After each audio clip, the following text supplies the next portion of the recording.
ధర్మవరం మాజీ ఎమ్మెల్యే కేతిరెడ్డి వెంకటరామిరెడ్డి సంచలన కామెంట్స్. దేశంలో ఈవీఎంల గోల్మాల్ ఖచ్చితంగా జరిగింది. 362 నియోజకవర్గాల్లో 5,54,000 ఓట్లు గల్లంతయ్యాయి. ఏమాత్రం అవగాహన లేని అశ్విని దత్, కేకే, ప్రశాంత్ కిషోర్ 160 సీట్లు వస్తాయని ఎలా చెప్పగలిగారు? ఏపీ, తమిళనాడుతో సహా పలు రాష్ట్రాల్లో ఈవీఎంలు మార్చేశారు. దేశవ్యాప్తంగా 140 నియోజకవర్గాల్లో ఈవీఎంలు మార్చారు. పోలైన ఓట్లకు ఈవీఎంలలో ఓట్లకు చాలా వ్యత్యాసం ఉంది. కౌంటింగ్ ప్రారంభమైన గంటలోపే 150 సీట్లు కూటమికి వచ్చాయని ఎలా చెప్పగలిగారు?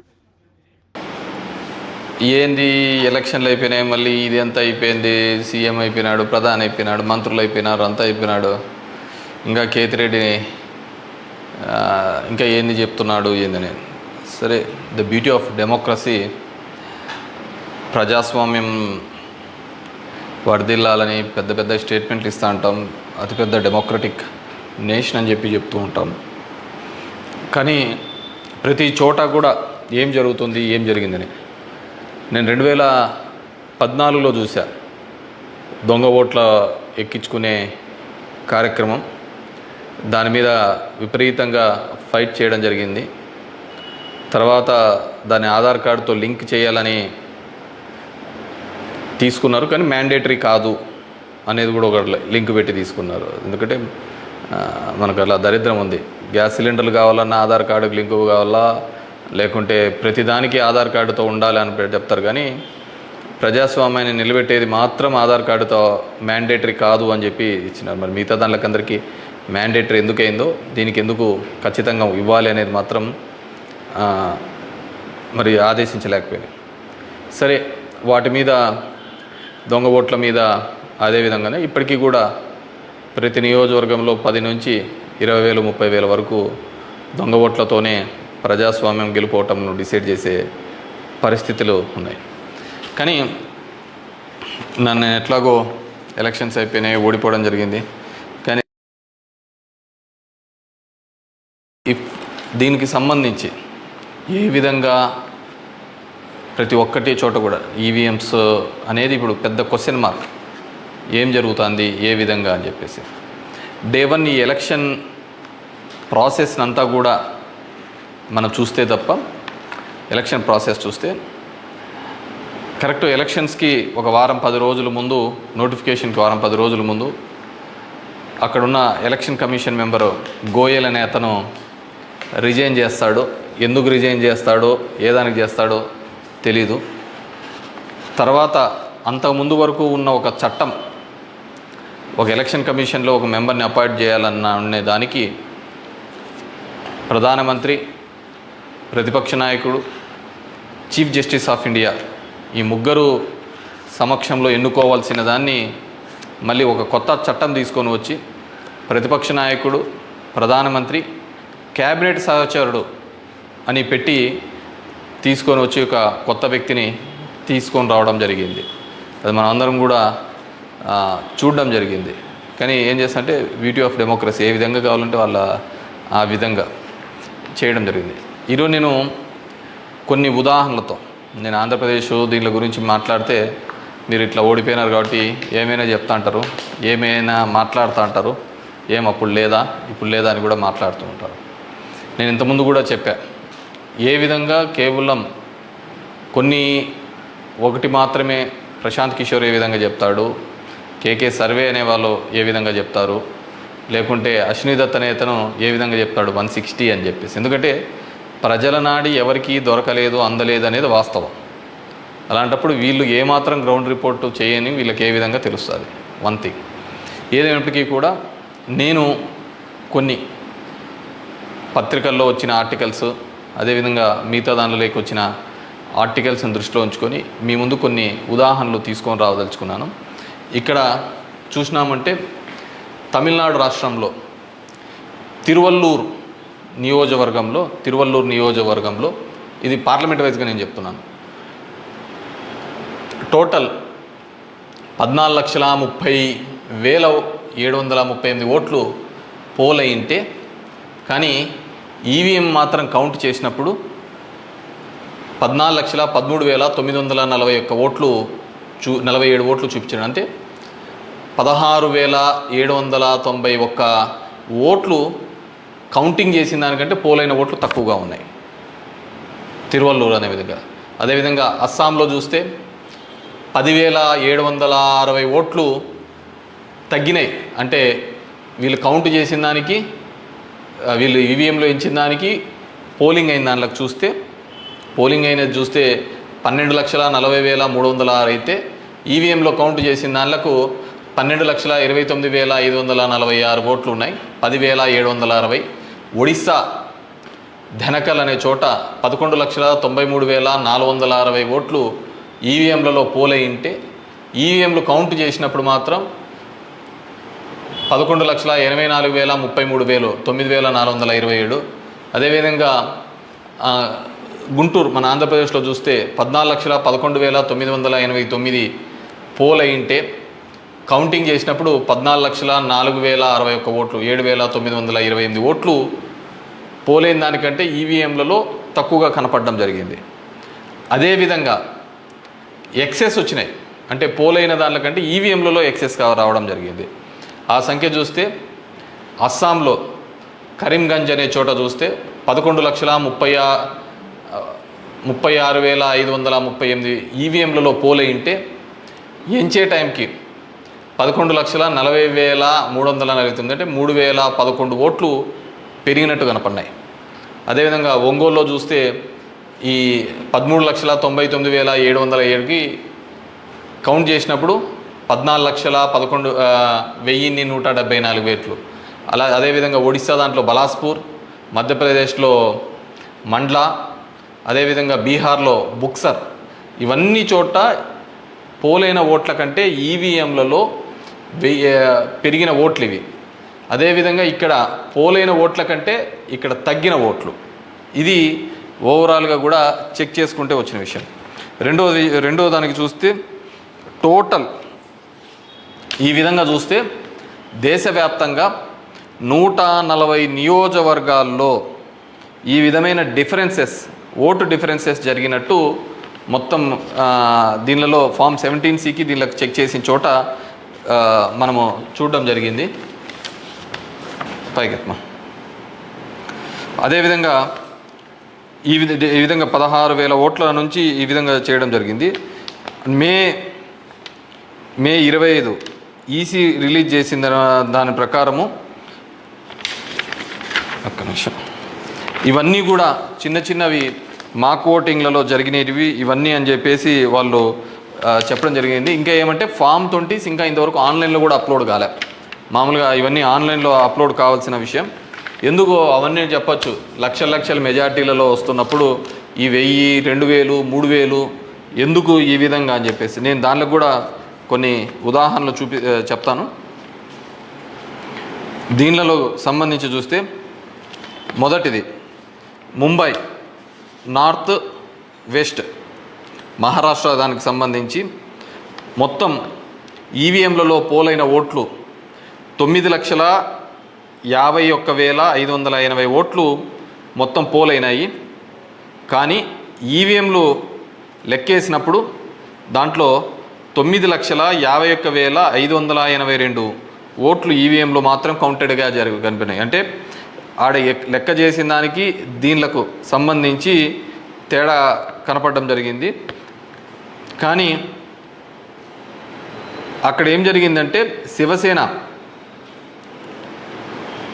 యూబీటీ అభ్యర్థి డిఫీటింగ్ అమోల్ గజనాన్ అనే అతన్ని 48 ఓట్లతో మాత్రమే అక్కడ ఓడించడం జరిగింది.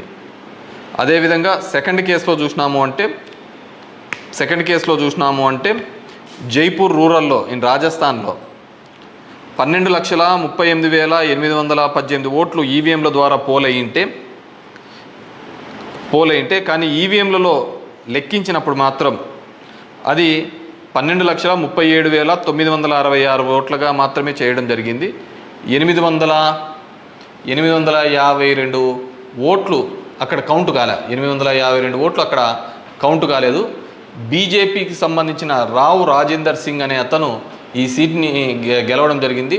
అతను గెలిచిన దానికి మార్జిన్ 1,615 ఓట్లు, 1,615 ఓట్లతో ఆయన గెలవడం జరిగింది. 1,600. కానీ అక్కడ వచ్చిన తేడా 852. ఇది ఇట్లా మారిపోయినా ఇది ఇట్లా గెలిచిందో అంటే ఆ లోయెస్ట్ మార్జిన్. ఎందుకని థర్డ్ కేసు చూస్తే,